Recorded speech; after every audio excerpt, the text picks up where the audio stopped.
मतदान हुए, क्या उम्मीद करते हैं? देखिए, मतदान का प्रतिशत मत देखिए, मतदान में जज्बा क्या था ये देखिए।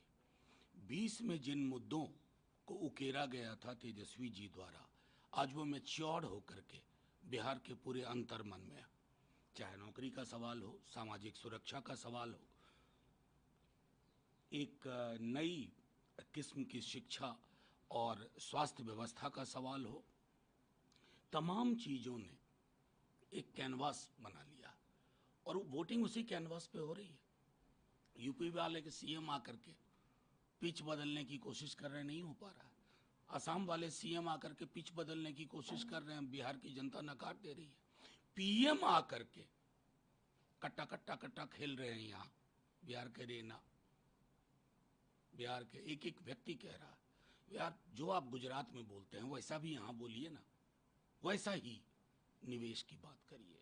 बिहार का 5 साल का आपका रोड मैप क्या है, और हाँ 20 साल का मूल्यांकन क्या है।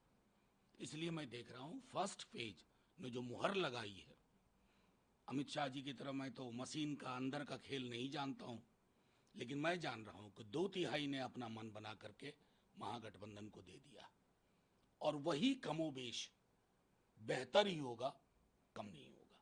अमित शाह ने कल अरवल में कहा है कि कुछ समय पहले राहुल गांधी एक बड़ी यात्रा पर निकले थे। ये यात्रा घुसपैठियों को बचाने के लिए था। राहुल गांधी पटना से लेकर इटली तक चले जाए लेकिन घुसपैठियों को नहीं बचा सकता। हम एक एक घुसपैठियों को देश और बिहार के बाहर निकालेंगे और युवाओं को जो आए हुए हैं बांग्लादेश को। पूरा बयान काहे को इनका पढ़ रहे हैं, एक ही बात बोलते हैं बार बार। ये तो अपने ज्ञानेश जी को भी इसका मतलब धमकी दे रहे हैं। ज्ञानेश कुमार के हिसाब से कितने घुसपैठिए मिले एसआईआर में, आप बताइए मुझको, क्या है घुसपैठियों की संख्या? आप देश के गृह मंत्री हैं, अगर 11 वर्षों में बीते एक भी घुसपैठिया है, यू आर रिस्पॉन्सिबल। आपको तो इस्तीफा करना चाहिए। ये इस जुबान को बोलने की बजाय इस्तीफा करेंगे नहीं, आपको कुछ इसके अलावा आता भी नहीं है। क्यों नहीं कहते हैं कि तेजस्वी से बेहतर नौकरी का मॉडल मेरे पास है, तेजस्वी से बेहतर हेल्थ इंफ्रास्ट्रक्चर का मॉडल बिहार के लिए मेरे पास है, तेजस्वी से बेहतर एजुकेशन सिस्टम का मॉडल हमारे पास है, तेजस्वी से बेहतर पलायन रोकने का तरीका हमारे पास है। पीएम कट्टा, आप घुसपैठिया। अरे बिहार को ये सब नहीं सुनना है। राहुल गांधी ने कल पूर्णिया में कहा कि मैं हार नहीं मान रहा हूं, लेकिन साफ तौर पर कह रहा हूं कि नरेंद्र मोदी, अमित शाह और चुनाव आयोग ज्ञानेश कुमार वोट चोरे और ये पूरी कोशिश प्रयास कर रहे हैं। देखिए, इसको एक व्यापक संदर्भ में देखिए। व्यापक संदर्भ ये है कि हमारे चुनाव प्रक्रिया, हमारी चुनाव प्रणाली बीते कुछ वर्षों में कॉम्प्रोमाइज प्रतीत हुई है। कई सारी चीज़ें लोगों ने ऑन एविडेंस देखी हैं, कैमरे के सामने देखी हैं। मेरा मानना है कि उन संस्थाओं को भी ये तय करना होगा कि अपना जो आर्टिकल 324 के तहत मैंडेट है, वो मैंडेट जनता में कैसे और विश्वसनीयता कायम करें, इसकी कोशिश होनी चाहिए।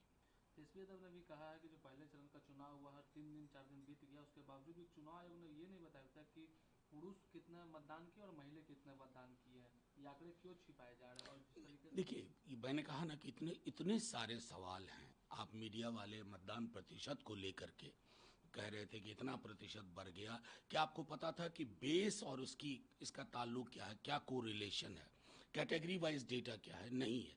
ये सारी चीज़ें मैं समझता हूं कि बिना मांगे चुनाव आयोग को फौरी तौर पर जारी करना चाहिए था।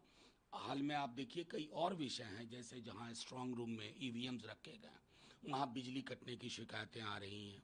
एंट्री पॉइंट एग्जिट पॉइंट पे कहीं कहीं सीसीटीवी नहीं है, कहीं खराब हो जा रहा है।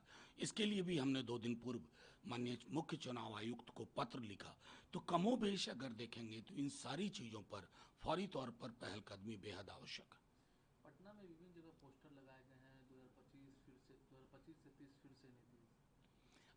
पटना में पोस्टर लगा दें उससे कोई नहीं, पोस्टर जो जनता के दिलों में है ना, वो कुछ अलग कहानी कह रहा है। वो कह रहा है 2025 से 30 बदलाव का प्रदेश, बदलाव की बारिश, खूबसूरत, और उसके सिंबल के रूप में तेजस्वी जी, महागठबंधन का चेहरा, नई सरकार और नए सरोकारों वाली सरकार।